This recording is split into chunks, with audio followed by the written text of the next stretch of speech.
오늘은 선한 것을 흘려보내기 위한 연습, 선한 것을 흘려보내기 위한 연습이라는 제목으로 함께 말씀 나누도록 하겠습니다. 사람은 자신이 원하든 원하지 않든 무엇인가를 흘려보내며 살아가게 됩니다. 별로 특색도 없고 조용한 사람들은 자신이 누군가에게 별로 영향을 주지 못할 것이라고 생각을 하기도 합니다. 하지만 그런 분들도 주변에 조금씩이라도 영향을 줄 수밖에 없습니다. 심지어 우리는 우리의 생각보다도 남들에게 훨씬 더 많은 영향을 주면서 살아갑니다. 내가 의도하지도 않았는데 누군가는 나로 인해서 행복해지고 위로나 격려를 받기도 합니다. 반대로 나도 모르게 누군가에게 상처를 주거나 낙심하게 만들 때도 있습니다. 우리가 무엇을 흘려보내며 살아가느냐에 따라서 작게는 나의 주변부터 멀리는 세상까지도 바뀔 수가 있습니다.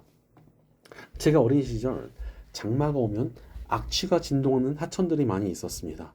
알고 보니 비양심적인 공장들이 비가 많이 올 때 몰래 폐수를 흘려보내고 있었던 것입니다.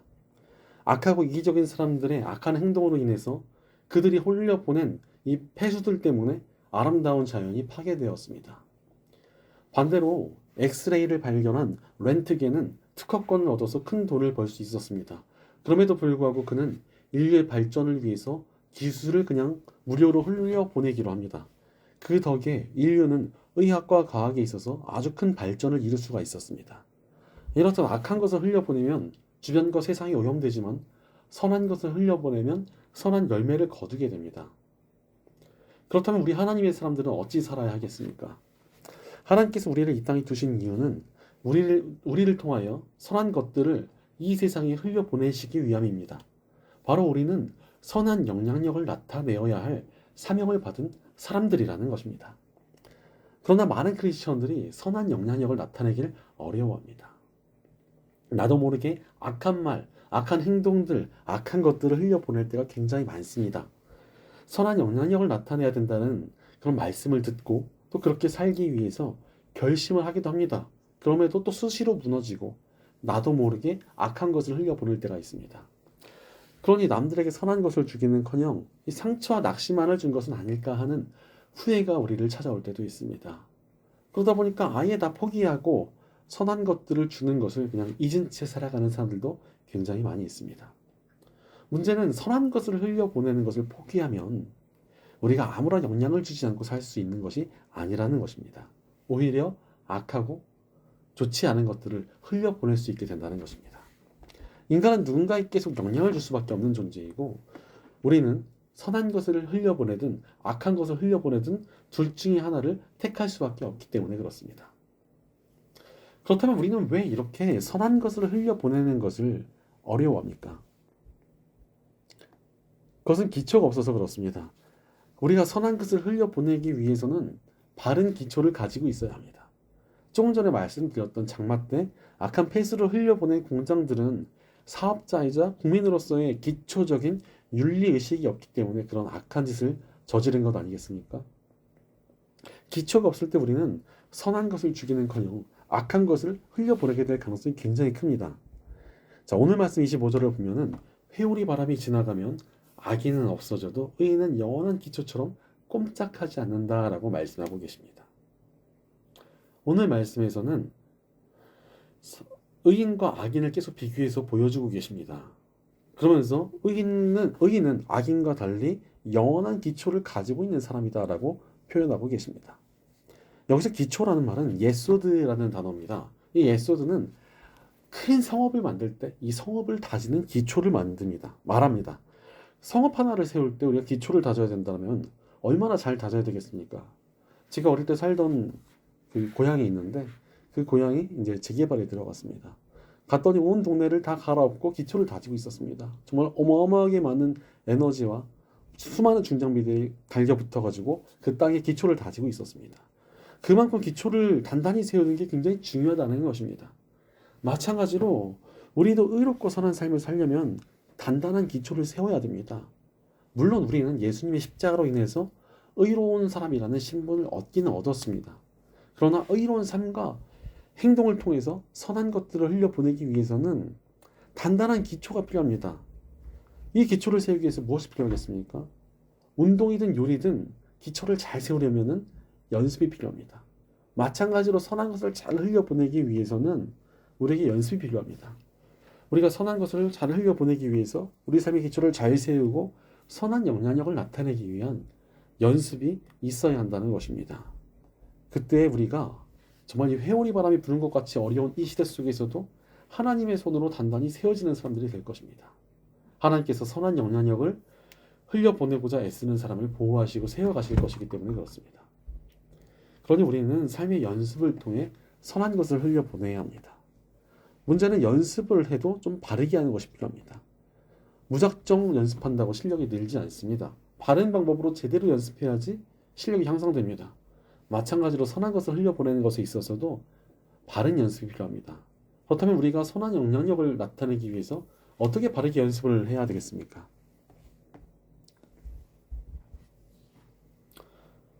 첫째로 선한 언어를 흘려보내는 연습을 해야 합니다. 우리가 선한 것을 흘려보낸다고 할 때 가장 쉬운 것이 무엇이겠습니까? 구제를 한다거나 섬기는 행동을 한다거나 여러 가지가 많이 있겠지만 일상에서 제일 쉽게 할 수 있는 것은 우리의 말 아닙니까? 말로 선한 것을 흘려보내는 것에는 큰 수고나 금전적인 희생이 별로 필요하지 않습니다. 그런데 또 이 말이라는 것은 굉장히 강력한 힘이 있습니다. 실제로 우리가 줄 수 있는 제일 좋은 선한 영향력이 무엇입니까? 바로 우리 입술로 복음을 전해주는 것 아닙니까? 그래서 성경은 우리 언어의 중요성을 굉장히 많이 강조하고 계십니다. 19절 말씀 보니까 말이 많으면 허물을 면하기 어려우나 입을 조심하는 사람은 지혜가 있다라고 말씀하고 계십니다. 세상에서 웅변은 은, 침묵은 금이라는 말이 있습니다. 그러나 성경은 우리의 침묵을 최고의 가치로 여기지 않습니다.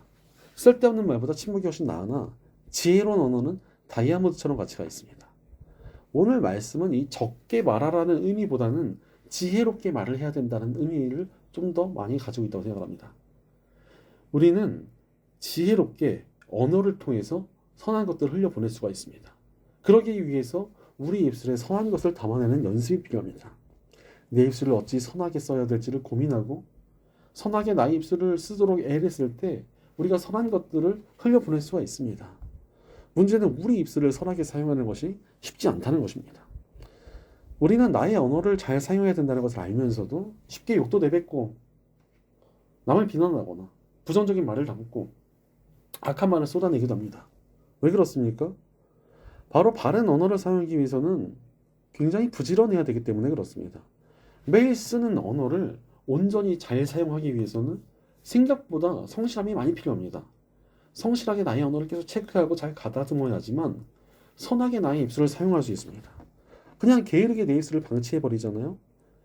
생각보다 굉장히 쉽게 우리 언어가 망가져 버립니다. 우리는 타락한 세상을 살고 있기 때문에 참 쉽게 우리 입술이 오염될 수 있기 때문입니다. 그러니 게으르게 입술을 방치해버리면 우리의 언어가 망가지고 오염되어 버립니다. 그런데 이런 게으름은 우리 생각보다 훨씬 더 큰 문제를 일으킵니다.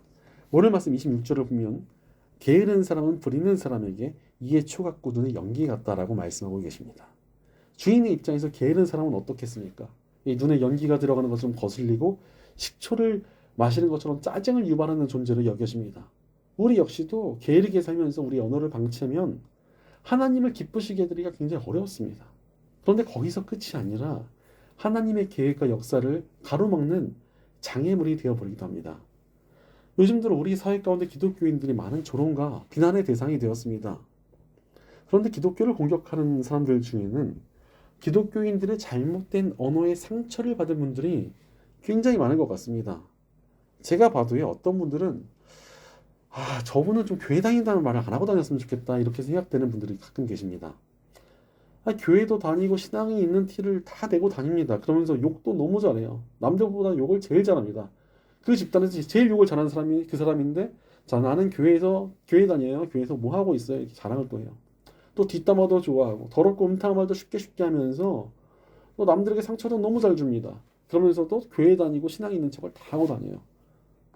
게다가 또 자기는 똑바로 살지도 않으면서 남들에게는 온갖 종교인인 같은 정죄를 수시로 내뱉습니다. 이런 분들을 보면서 누가 우리 신앙에 호감을 가질 수가 있겠습니까? 그러니 우리는 우리 언어를 성실하게 잘 가다듬는 연습이 필요합니다. 바로 성실하고 온전하게 우리 입술을 잘 사용해서 선한 것을 흘려보내야 합니다. 그렇다면 우리가 어찌 우리 입술을 온전히 잘 사용할 수 있겠습니까? 복음 안에서 가능합니다. 복음은 우리의 언어를 돌아보게 해주십니다. 우리의 죄가 예수님을 십자가에 못 박지 않았습니까? 그런데 거기에는 우리 입술로 지은 죄들도 다 포함되어 있습니다. 나의 악한 말이 예수님을 향한 채찍이 되었고 나의 욕설들이 그분의 손과 발을 찢은 못이 되었습니다. 우리 악한 언어가 예수님을 고통스럽게 했는데 십자가의 은혜로 구원받은 우리가 어찌 계속 악한 언어들을 계속 붙들고 있을 수 있겠습니까? 게다가 예수님께서는 십자가를 통해 우리의 존재를 바꿔주셨습니다. 죄인이었던 우리를 의로운 사람으로 하나님의 일을 맡은 사명자로 변화시켜 주셨으며 세상에서 가장 귀한 보물인 복음을 우리 입술에 담아주셨습니다. 우리는 온 세상에 복음을 전하기 위해 선택받은 복음을 담은 그릇이 된 것입니다. 그런데 여러분, 아주 높은 사람에게 귀하고 고급스러운 요리가 담긴 아주 귀한 그릇을 받았다고 합시다. 그런데 그 그릇에다가 악취가 가득한 음식물 쓰레기를 함께 담는다면 그 사람은 정말 정신 나간 사람 취급을 받을 것입니다. 마찬가지로 복음을 입술에 담은 우리가 어찌 악한 말들을 같이 담을 수가 있겠습니까? 그러니 복음을 통해 우리는 우리 언어를 성실히 가꾸고 온전히 지켜야 함을 깨닫게 됩니다. 우리 입술이 내뱉는 것들이 계속 악한 씨앗들을 내뱉으면서 어떻게 또 복음의 열매를 같이 맺을 수가 있겠어요? 게다가 우리 예수님께서 이 땅에 오셔서 여러 기적을 행하시지 않으셨습니까? 그런데 예수님의 기적은 항상 목적이 있었습니다. 기적을 통해서 사람들의 마음을 여시고 그들에게 복음을 전해주셨습니다. 선한 말을 보여주신 것이 예수님의 목표였던 것입니다. 그러니 복음을 통해 예수님의 사람들이 된 우리도 그 목표를 좀 따라가야 되지 않겠습니까? 우리는 예수님처럼 선한 언어를 흘려보내는 목표를 품고 선한 것들을 흘려보내야 합니다. 그렇다면 우리가 구체적으로 어떻게 우리 입술에 선한 언어를 담도록 연습해야 하겠습니까? 몇 가지 중요한 핵심이 있습니다. 첫 번째로는 악한 언어를 사용하는 것을 경계하는 것입니다. 오늘 말씀 18절은 악한 말을 쓰는 사람은 어리석은 사람이다 라고 경고하고 계십니다. 실제로 악한 언어를 쓰면서 선한 영향력을 드러내는 것은 불가능합니다. 그런데 악한 언어인 욕이나 뒷담화나 부정적인 말을 쓰지 않으면서 이 세상을 살아가는 것은 너무나 어렵다고 하시는 분들이 계십니다. 아니 어떻게 욕도 안 하고 살아요? 어떻게 남들 같이 욕하는데 안 낍니까? 이러는데 안 해봐서 그렇습니다. 계속 악한 언어를 사용하지 않으려고 의식적으로 연습하고 주님의 도우심을 구하면 점차 우리의 언어에 있었던 악함들이 씻겨져 나가게 됩니다. 그렇게 악한 언어만 제거해도 훨씬 지혜롭고 가치 있는 말들을 흘려보낼 수 있게 됩니다. 그러니 악한 언어를 경계하며 선한 것을 흘려보내야 합니다. 두 번째로는 살리는 언어를 연습해야 합니다. 오늘 말씀 21절에 의인의 입술은 많은 사람을 살린다고 말씀하고 계십니다. 실제로 언어는 살리는 말이 있고 죽이는 말이 있습니다. 우리는 누군가의 인격을 완전히 죽여버리는 부정적이고 악한 말을 할 수도 있고요. 누군가를 격려해서 살리는 긍정적인 말을 할 수도 있습니다. 그러니 부정적인 언어에 좀 주의하면서 긍정적인 살리는 말을 쓰도록 연습해야 됩니다. 부정적인 말을 달고 살면서 어떻게 선한 영향력을 드러낼 수 있겠습니까? 긍정적인 언어에 굉장히 강한 힘이 있습니다. 제 주변에 순복음교단의 사역자인 친구들이 있는데 이 친구들은 긍정적인 언어를 너무너무 좋아합니다. 얼마나 긍정적인 언어를 좋아하는지 죽겠다라는 말을 쓰지 않고 살겠다라는 말을 씁니다.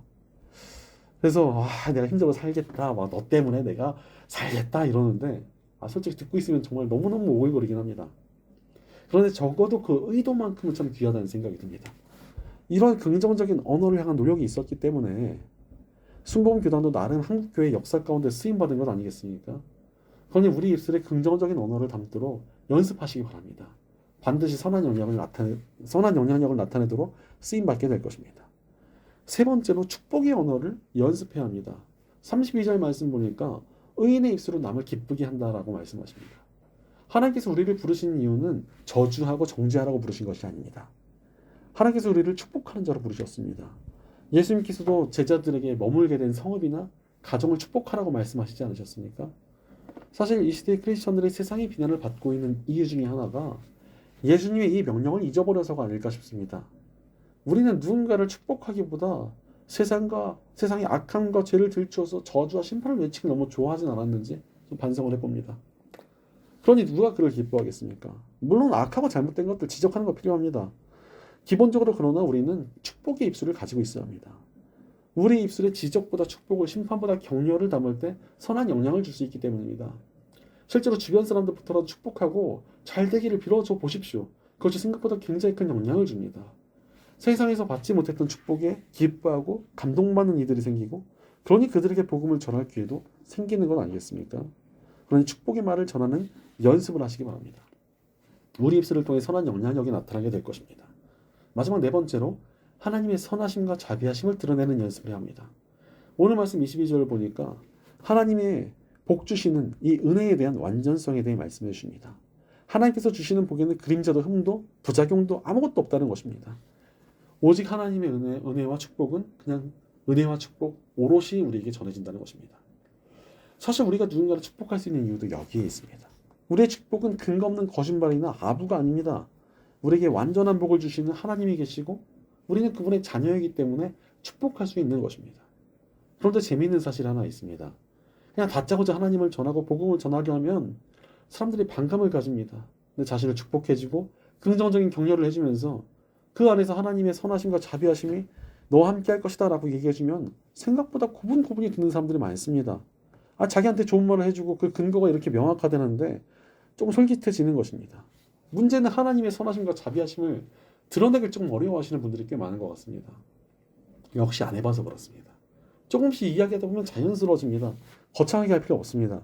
그저 내가 느끼는 하나님을 조금씩 이야기해 버릇하는 것입니다. 그런 연습이 하나님의 선하심과 은혜를 전달되게 하며 선한 영향력을 나타나게 만들어줍니다. 그러니 우리는 선하심과 자비하심을 드러내며 선한 것을 흘려보내야 합니다.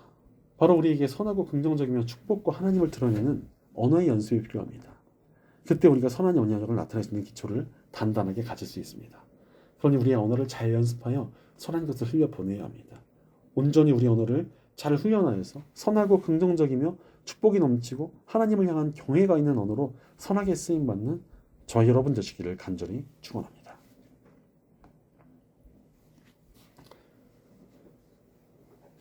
둘째로 선한 마음을 품는 연습을 해야 합니다. 우리가 선한 언어를 제대로 사용하기 위해서 무엇이 필요합니까? 선한 언어를 잘 사용하기 위해서는 선한 마음이 필요합니다. 오늘 말씀 20절을 보니까 의인의 혀는 순수한 은과 같지만 악인의 마음은 아무 가치가 없다라고 말씀하고 계십니다. 좀 재밌게도 오늘 말씀은 의인은 혀, 악인은 마음을 비교하고 계십니다. 사실 이것은 결과를 비교한 말씀이라고 할 수가 있습니다. 의인은 선한 마음을 가진 사람이고 그로 인해서 선한 언어를 사용하게 되니까 정말 순은과 같은 가치가 생깁니다. 반대로 악인은 악한 마음을 품는 순간 이미 아무런 선한 열매를 얻지 못한다는 것입니다. 그러니 은을 재련하듯 선한 마음을 훈련한 사람은 선한 언어도 제대로 쓸 수 있게 됩니다. 그러므로 우리에게는 이 선한 마음을 갖추기 위한 연습이 필요합니다. 바로 선한 마음을 갖추고 선한 마음으로 입술을 사용하며 선한 것을 흘려보내야 합니다. 그럼에도 불구하고 사람들이 이 선한 마음을 품는 것을 그렇게 중요하게 생각하지 않습니다. 왜 그렇습니까? 우리가 가지고 있는 이 바른 마음의 가치를 잘 몰라서 그렇습니다. 우리는 바르고 선한 마음을 품는 것에 그렇게 큰 가치가 있다고 생각을 못합니다.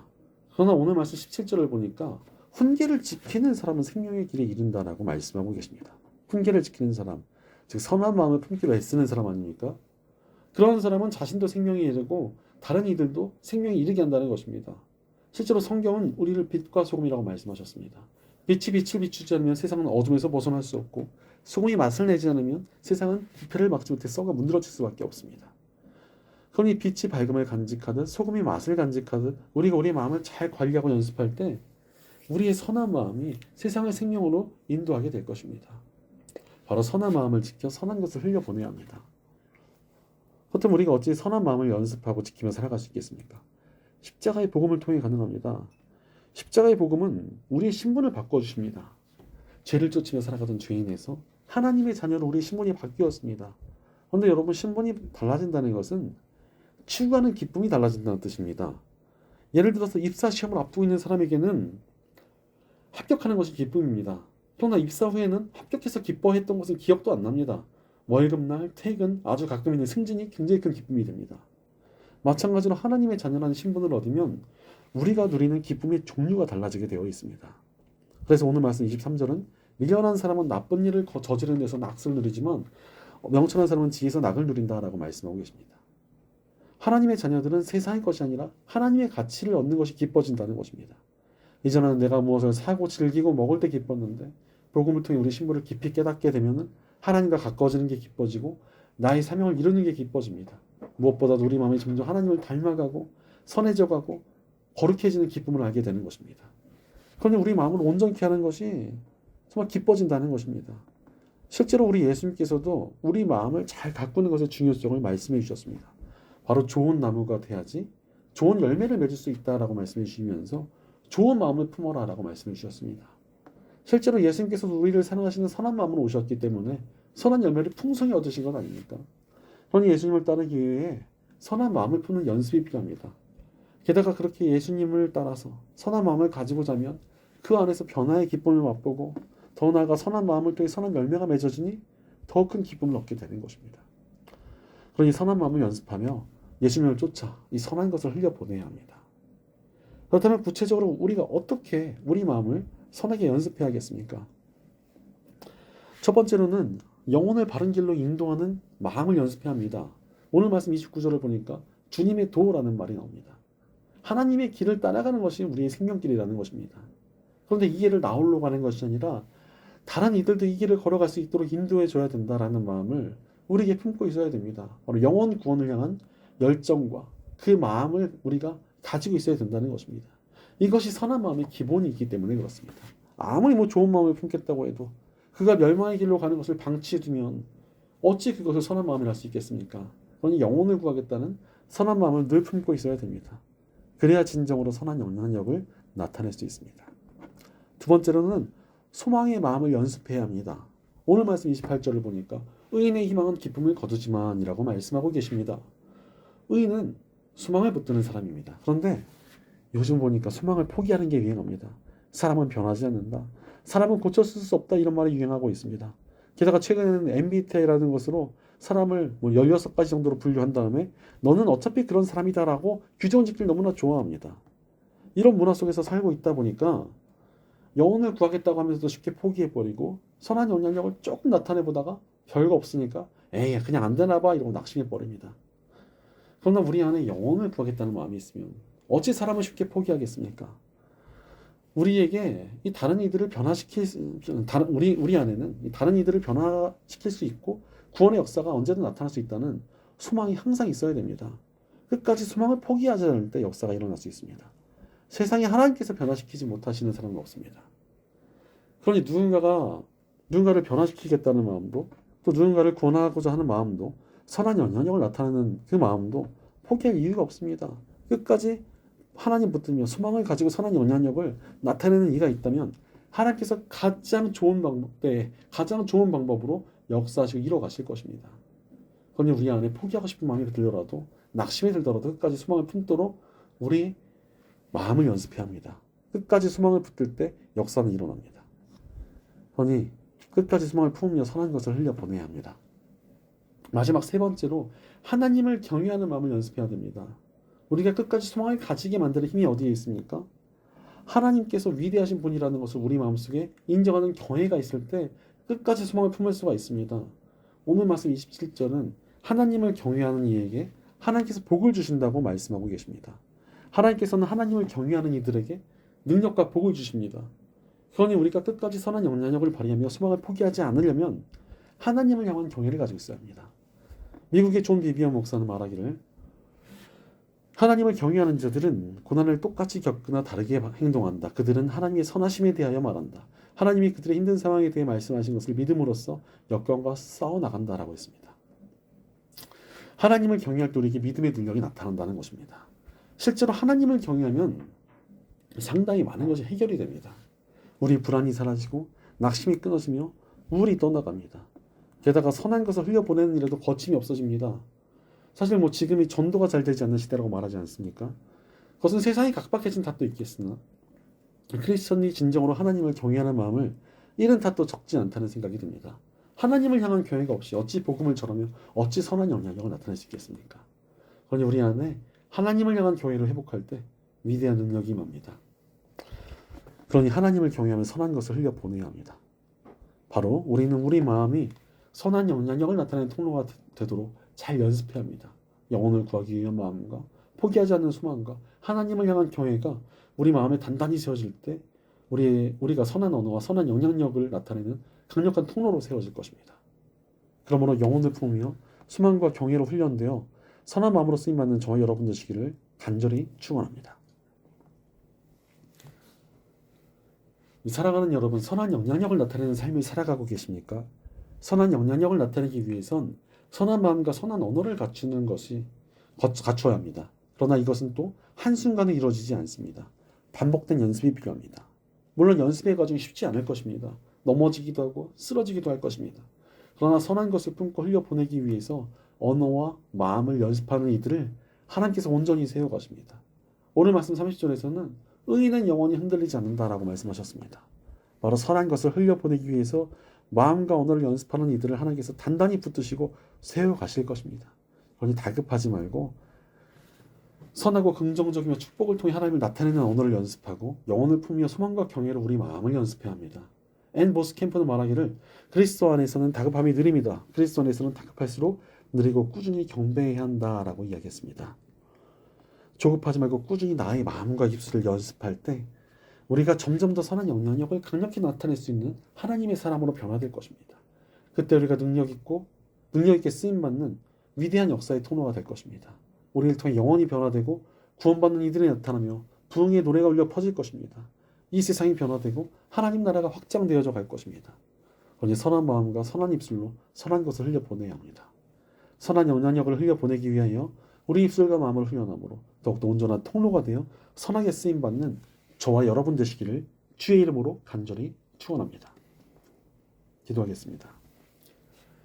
선한 것들을 세상에 흘려보내시기 위해 우리를 택하여 주신 하나님 감사합니다.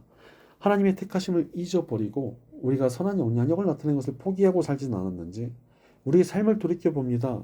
그러나 이제 우리의 삶을 주님 안에서 바로 세워 온전히 선한 것들을 흘려보내는 삶을 살기로 결단합니다. 우리 입술과 마음을 하나님의 뜻대로 잘 연습하는 우리가 되게 도와주시옵소서. 그 과정 가운데 넘어지더라도 다시 하나님 붙들며 일어서도록 우리를 붙들어 주시고 우리 안에 선한 것을 향한 열망을 가득 채워주시옵소서. 선한 영향력을 나타내는 도구로 일평생 쓰임받기 원합니다. 우리를 통해 선한 역사를 나타내 주시옵소서. 우리 공동체 가운데도 함께해 주셔서 서로에게 선한 것을 흘려보내며 함께 훈련되어져 선한 영향력을 나타내는 통로 쓰임받는 역사가 있게 하옵소서. 늘 우리 가운데 선한 것을 주시며 우리를 선한 일에 사용해 주시는 우리 주 예수님의 이름으로 기도드립니다. 아멘.